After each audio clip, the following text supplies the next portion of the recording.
కీర్తన గారు నమస్తే వర్మ గారు.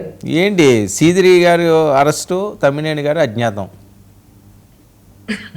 సార్ ముందుగా వంశీ గారికి, అలాగే చింతా రాజశేఖర్ గారికి, అలాగే చిన్నప్రెడ్డికి నమస్కారాలు సార్. అలాగే ప్యానల్ టీవీ వీక్షకులకు కూడా నమస్కారాలు సార్. మీకు తెలుసు సీదిరి అప్పలరాజు గారి గురించి జగన్మోహన్ రెడ్డి గారు మాట్లాడిన మాటలు, ఒక హత్య చేసిన వ్యక్తి పైన ఆయన సానుభూతి చూపించడం, ఇవన్నీ ఎంత హాస్యాస్పదంగా, ఎంత వింతకు పోకడగా ఉంటాయి అర్థం చేసుకోవచ్చు. ఇప్పుడు మళ్ళీ బయటకు వచ్చి ఇప్పుడు రేపు ఈ సీది అప్పలరాజు గారి విషయంలో ఎలా మాట్లాడారు, అలాగే రేపు ఈయన సీతారాం గారి గురించి మాట్లాడతారు. మనం ఎదురు చూడాలి. అలాంటి కామెడీ కూడా వచ్చి ఈయన చేయబోతారు. మెయిన్ గా మన అప్పలరాజు గారి గురించి గమనిస్తే, అన్యాయంగా ఒక ప్రాణం పోతే తన కొడుకు వల్ల తను ఫస్ట్ ఏం చేయాలి అనే విషయం ఆలోచించుకుని తన కొడుకుని ఎలా కాపాడుకోవాలి, ఇంకొక నెల బలి ఇవ్వాలి అని ఆలోచించిన వ్యక్తి నిజంగా సమాజానికి అవసరమా?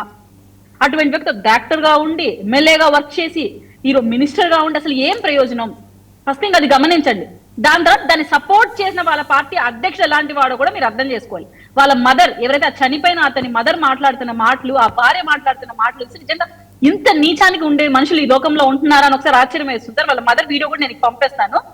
₹1,00,000 ఇస్తాము, సీది అప్పలరాజు గారు చెప్పారండి వాళ్ళ మదర్కి, మీ కోడల్ని మా ఇంట్లో పనికి పెట్టండి, మీకు ₹1,00,000 ఇస్తాము, ఇదే కాంపన్సేషన్ అన్నట్టు చెప్పారండి. అంటే ఒక ప్రాణాన్ని మీ కొడుకు తీసేస్తే దానికి మీరు కాంపన్సేట్ చేస్తూ ₹1,00,000 ఇచ్చి మళ్ళీ పని మనిషిగా అమ్మాయి ఇంటికి రమ్మన్నారు. ఎవరు పెట్టారు ఆ వీడియోలో? ఎవరు చెప్పారు? వాళ్ళ మదరే మాట్లాడారు సార్. నేను పంపిస్తాను సార్. ఆ బాధితుడు చనిపోయిన వ్యక్తి మదర్ మాట్లాడారు. ఉంటే మీరే ప్లే చేయండి, నాకు పంపించడం ఎందుకు సార్? నేను 5 minutes వెతికి పంపిస్తాను సార్. అది ఆల్రెడీ సోషల్ మీడియా మొత్తం అది బాగా చక్కర్లు. నేను ఏదో చూసాను కదా, రైటా రాంగా అని చెప్పి నేను పెద్దగా దాని మీద ఫోకస్ పెట్టలేదు. నేను చూసాను, అది మీకు పంపిస్తాను సార్. ఆ పాప చిన్న చేయడానికి రైటా రాంగ్ అవసరమే ఉంది సార్, ఏదో ఒకటి చెప్పడమే కదా. నేను మీకు ప్రూవ్ చేస్తాను అంటున్నాను. ఒక టైం ఇవ్వండి నాకు, 5 minutes. ఓకే మీరు మాట్లాడిన తర్వాత అప్పుడు తీయండి. ఆ చిన్న బిడ్డ ఇంకా నాన్న అని కలవరిస్తుంటే వీళ్ళు బాధితుడి పక్కన మాట్లాడకుండా యాక్సిడెంట్ చేసిన వ్యక్తిని పట్టుకుని, పాపం పిల్లాడు యాక్సిడెంట్లు అవుతాయి అన్నాడంటే, అటువంటి నాయకుడు వెనకాల పయనిస్తున్న వాళ్ళకి వీళ్ళ దగ్గరికి ఎటువంటి ఇంకా మనం మెసేజ్ ఓరియంటెడ్ గా ఏం మాట్లాడతారు? ఇప్పుడు అప్పలరాజు గారు కొడుకుని సేవ చేయాలనుకుంటున్నారు, కానీ ఆ ప్రాణం పోయింది, ఆ ఫ్యామిలీ రోడ్డును పడింది అని ఆలోచించలేదు. సో అటువంటి వ్యక్తిని మనము క్షమించాల్సిన అవసరమూ లేదు. ఏదైతే సెక్షన్లు పెట్టారో అవి కరెక్ట్ అని మనకు అందరికి అర్థమవుతుంది కాబట్టి ఆయన జైలుకు పంపడమే కరెక్ట్. ఈ తర్వాత మనం ఆలోచిస్తే, ఇప్పుడు సీతారాం గారి గురించి మనం గమనిస్తే, అప్పటి నుంచి వైసీపీ గారు కానీ, అనలిస్ట్ గారు కానీ, అసలు తప్పు చెయ్యకపోతే ఒక వ్యక్తి అజ్ఞాతంలోకి ఎందుకు వెళ్తున్నాడు, అజ్ఞాతంలో ఉండాల్సిన అవసరం ఏముంది? నిజంగా నేను తప్పు చేయలేదు, బహిరంగంగా వచ్చి మీరు ఫైట్ ఇవ్వాలి కదా. మీరు ఆ ఫేక్ డాక్యుమెంట్ క్రియేట్ చేయలేదు. మీరు ఒక వ్యక్తి బతికుండగా చచ్చినట్టు ఒక డాక్యుమెంట్ క్రియేట్ చేయలేదు. ఎక్కడా మీ ఇంట్లో ఏమనగేటులుగా లేరు. ఈ 8 అరెస్ట్ అయిన వల్ల మీ ప్రమేయమే లేదు, మీ భార్య లేదు, మీ కొడుకు లేడు అన్నప్పుడు మీరు ఎందుకు అజ్ఞాతంలోకి వెళ్ళి ముందస్తు బెయిల్కి అప్లై చేసుకుంటున్నారు? ఫస్ట్ క్వశ్చన్ అదే కదా సార్. తప్పు చేశారు కాబట్టి వాళ్ళు భయంతో ముందస్తు బెయిల్కి అప్లై చేసుకుని అజ్ఞాతంలో ఉన్నారు. అండ్ రాజశేఖర్ గారు కూడా ఎగ్జాంపుల్స్ గా వేరే పర్సన్స్ ని వేరే. ఒక నిమిషం అండి, చిన్నప్రెడ్డి గారు ఇస్తాను మీకు ఇస్తాను. నెక్స్ట్ మీరే మాట్లాడేది, కానీ ఎందుకు డిస్టర్బెన్స్? డిస్టర్బెన్స్ కాదు సార్, ఏదో ఫ్లోలో చెప్పుకుంటా పోయి. సరే ఆవిడ మాట్లాడండి. అవకాశాలు చట్టంలో ఉన్న సరే, కంప్లీట్ అవనివ్వండి. కంప్లీట్ అవ్వక మీరు చెప్పండి. కంప్లీట్ అయ్యాక మీరు చెప్పండి.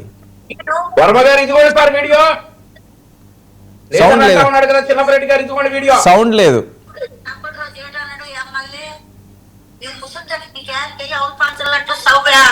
మీకు పంపిస్తాను, వినిపిస్తున్నది వినండి. నేను అర్జెంట్లో నేను ఒక్కదాన్ని ఎంత అద్దె కట్టుకుంటున్నాను. ఇసులు దానికి కూడడి తప్పకుండా చేయడాడు ఎమ్మెల్యే. నేను ముసలిదానికి మీకు ఏంటయ్యి అవకాశాలంటే సౌకర్య పాకపోతుంది. ఏంటైనా 10 మంది ఉంటారు. ₹1,00,000 ఇస్తాడు సార్. వాళ్ళు వచ్చి వాళ్ళ ఇంట్లో పని చేయాలట. మీకు కావాలంటే వీడియో పంపిస్తా. వాళ్ళ అత్తగారు చెప్తున్నటువంటి వీడియో, అంటే చనిపోయినటువంటి వ్యక్తి మదర్ చెప్తున్నటువంటి వీడియో. వర్మ గారు ఈవిడ మాట్లాడండి. కీర్తన గారు కంప్లీట్ చేయండి సార్. అంత క్లియర్ గా మేము ఎవిడెన్స్ కూడా ఇచ్చాము. చిన్నప్రెడ్డి గారు కూడా ఒక కాపీ పంపిస్తాం కావాలంటే. అంటే ఎంత నీచానికి అప్పలరాజు గారి మెంటాలిటీ దిగజారిపోతుందో అర్థం చేసుకోవాలి. ఒక ప్రాణం నిలువ పోయి ఆ భార్య రోడ్డున పడితే ఒక చిన్న బిడ్డ నాన్న అని కలవరిస్తున్న వీడియోలు బయట వస్తుంటే వీళ్ళకి మానవత్వం లేకుండా, స్టిల్ నో ఇంకా పరివర్తన రాకుండా ₹1,00,000 ఇస్తాం మీ కూడా మా ఇంటికి పనికి పంపు అంటున్నారంటే వీళ్ళు సభ్య సమాజం సిగ్గుపడే మనుషులా, లేకుంటే వీళ్ళేమైనా మెసేజ్ ఇచ్చే మనుషులా? ఇటువంటి వాళ్ళని క్షమించాలన్నా, వీళ్ళ గురించి మనం మాట్లాడాలన్నా? అండ్ అలాగే సీతారాం గారి గురించి మాట్లాడడానికి వీళ్ళు ఎందుకు వస్తున్నారో నాకు అర్థం కావట్లేదు. ఒక మనిషి తప్పు చేయనప్పుడు ఎందుకైనా అజ్ఞాతంలోకి వెళ్తున్నాడు? చట్టంలో లొసుగులు ఉపయోగించుకుంటామంటే నువ్వు తప్పు చేస్తే కదా లొసుగులు ఉపయోగించుకోవాలి. నువ్వు తప్పు చేయకపోతే వచ్చి ఫైట్ చేయి. నేను ఫేక్ డాక్యుమెంట్ క్రియేట్ చేయలేదని చెప్పు, ఒక డెత్ సర్టిఫికేట్ క్రియేట్ చేయలేదని చెప్పు. మీరు చట్టం ఫాలో అయితే కదా మీకు తెలియదు. ఒక్క నిమిషం అండి, ఒక్క నిమిషం. చిన్నప్పరెడ్డి గారు టైం వేస్ట్ చేయొద్దు. మీరు మాట్లాడుతున్నప్పుడు ఆవిడ మాట్లాడలేదు కదా, మీరు రాసుకోండి, మీకు నేను సమయం ఇస్తాను. టైం వేస్ట్ ఎందుకు? అండ్ అనలిస్ట్ గారు కూడా ఎగ్జాంపుల్స్ కి చాలా మంది పొలిటీషియన్స్ పేరు చెప్పారు. అలాగే జగన్మోహన్ రెడ్డి గారి పేరు కూడా చెప్పితే మేము సాటిస్ఫై ఉంటాం. ఆయన అనలిస్ట్ గా కూడా గొప్పగా ఉంటుంది. ఎందుకంటే జగన్మోహన్ రెడ్డి గారు తప్పించుకోవాలి. జగన్మోహన్ రెడ్డి గారు వెళ్ళారు కదా, బీజేపీలో చేరలేదు కదమ్మా. జగన్మోహన్ రెడ్డి గారు బీజేపీలో చేరలేదు కదా. వాషింగ్ మిషన్ లాగా ప్యూరిఫై వస్తాడు కదా జగన్మోహన్ రెడ్డి గారు, అలాగే ఫైట్ చేస్తున్నారు కదా. జగన్మోహన్ రెడ్డి గారు బీజేపీలో చేరలేదు. నేను చెప్పిన పేర్లు బీజేపీలో చేరిన వాళ్ళవి. సార్ బీజేపీలో చేరిన వాళ్ళే కాదు కదా, మీలాగా వాషింగ్ మిషన్ లోకి వెళ్ళి ప్యూరిఫై అయిన ప్రతి పొలిటీషియన్ ఎవరైతే బయట తిరుగుతున్నారో అలాగే మీరు ప్రస్తావించి చెప్పాలి. దాంట్లో ఏపీ సబ్జెక్ట్ కదా. జగన్మోహన్ రెడ్డి గారు ఆయన వెళ్ళలేదు కదమ్మా బీజేపీలోకి, ఎట్లా చెప్తాం? కోడి చెరువు ఏ వాషింగ్ మిషన్ లో పోవాలో మరి ఆ కోడి చెరువు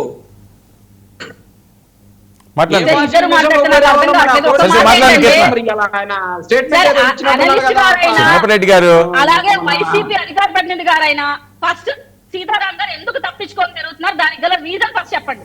ఆయన ఎవరు చెప్పారు మీకు? ఎవరు చెప్పారు తప్పించుకొని? ఒక నిమిషం అండి, వెయిట్ అండి. ఎందుకు క్రాస్ టాక్? ఇంట్లోనే ఉన్నాడు మీకు తెలుసా? మీకు తెలుసా ఆయన ఇంట్లోనే ఉన్నాడు మీకు తెలుసా? తప్పించుకొని తిరిగాడని స్టేట్మెంట్ ఇచ్చావు. ఏమని ఎక్కడ ప్రూవ్ చేయగలుగుతారు మీరు? ఏం చెప్పగలుగుతారు? ఇంట్లోనే ఉన్నాడు నాకు తెలుసు, నేను వచ్చేటప్పుడు కూడా మాట్లాడొచ్చా ఇంట్లోనే. సరే ఇప్పుడు ఒకసారి కాల్ చేయండి. కాదు చిన్నప్పరెడ్డి గారు ఒక్కసారి కాల్ చేయరా ప్లీజ్. ఎందుకంటే వాళ్ళకి మీరే సమాధానం చెప్పాలి కాబట్టి ఒకసారి కాల్ చేయండి, నేను వింటాను. నేను కాల్ చేసి మాట్లాడాలనుకున్నప్పుడు మాట్లాడతా, నీకు అవసరమైనప్పుడు. అలా అది కాదండి, ఇప్పుడు వాళ్ళకి నిరూపించాలి కదా, వాళ్ళకి నిరూపించాలి కదా. ఇప్పుడు మీరు ఏమంటున్నారు, నేను మాట్లాడిన ఆయన ఉన్నారు అంటున్నారు, వాళ్ళు లేరు అంటున్నారు. ఫోన్ చేస్తే అయిపోయింది కదా, ఒక్కసారి కాల్ చేయండి మా కోసం. సార్ నేను మాట్లాడాల్సిన వారితో నేను మాట్లాడా. నాకున్న సమాచారం ప్రకారం ఆయన ఊర్లోనే ఉన్నాడు. ఏ ఊర్లో ఉన్నాడు ఏంటండి? నిన్నటి నుంచి ఆయన కోసం సెర్చ్ చేస్తుంటాను. చట్ట ప్రకారం సమాధానం చెబుతాం. వీళ్ళ కూర్చొని తట్టాలు బురదేస్తామనంటే చిన్నప్పరెడ్డి గారు మనం ఏదో వినండి, మనం ఏదో టైం పాస్ కోసం డిబేట్ లో మాట్లాడుకోకూడదు. అవి వేరే వాళ్ళు వింటే వేరే రకంగా ఉంటది. ఆయన ఇంట్లో లేరని చెప్పి పోలీసులు చెప్పి అవి వెళ్ళిపోరని చెప్పి అఫీషియల్ గా వాళ్ళ రిపోర్ట్లు ఇస్తుంటే మీరు ఇంట్లో ఉన్నారని చెప్తే ఏంటది? దానికి ఏమన్నా సమంజసం ఏమైనా ఉందా? అర్థం ఏమైనా ఉందా? ఎందుకు అలాంటి మాటలు? సరే శ్రీకాకుళంలో ఉన్నారా, పక్కింట్లో ఉన్నారా, అది వేరే విషయం. వాళ్ళ ఇంట్లో లేరనే కదా నిన్నటి నుంచి చర్చ జరుగుతుంటే మీరు ఇంట్లో ఉన్నారు నేను మాట్లాడాను అంటే ఇంకేంటి దానికి అర్థం? ఒక నిమిషం వెయిట్ చేయండి కీర్తన గారు. చిన్నప్పరెడ్డి అన్న ఫస్ట్ లో అన్నారు సార్ ఆయన కింద ఉన్నారా పైన ఉన్నారా ఎక్కడ ఉన్నారో మాకు తెలియదు అన్నట్టు ఆయన మాట్లాడారు. ఇప్పుడు మళ్ళీ మాట మార్చి ఆయన ఇంట్లోనే ఉన్నారు. నేను అది కాదు మాట్లాడింది. వర్మ గారు ఒరిస్సా పోయారంట, అటు పోయారంట, ఇటు పోయారంట, రకరకాల. మీరు ఒకసారి కొన్ని కథనాలు చూడండి. తమ్మినేని సీతారామ గారిని కొట్టి చూడండి, నిన్న వస్తున్నాయి స్టోరీలు. ఒక నిమిషం ఉండండి, ఇస్తాను నేను. నేను మాట్లాడిచ్చాను సార్, చెప్తున్నాను సార్. ఉంటే కొత్తగా రమ్మని చెప్పండి, వచ్చి ఒక ప్రెస్ కాన్ఫరెన్స్ హోస్ట్ చేయమని చెప్పండి. నేను తప్పు చేయలేదు, నా కొడుకు ఇన్వాల్వ్ కలదని చెప్పండి. ఆ డెత్ సర్టిఫికేట్ నేను క్రియేట్ చేయలేదని చెప్పండి. అసలు ఆస్తో మాకు సంబంధం లేదని చెప్పండి. వారసత్వం అంతా మీదే ఉన్నట్టు నీటిగా ఎస్పీ గారు హెచ్చరిస్తూ మాట్లాడారు కదా, మీరు వెళ్ళలేదా? మీరు చూడలేదా 8 మంది ఎవరిని పెట్టారు? ఎవరి ఫేక్ సర్టిఫికేట్ క్రియేట్ చేస్తారో మీకు అర్థం కావట్లేదా?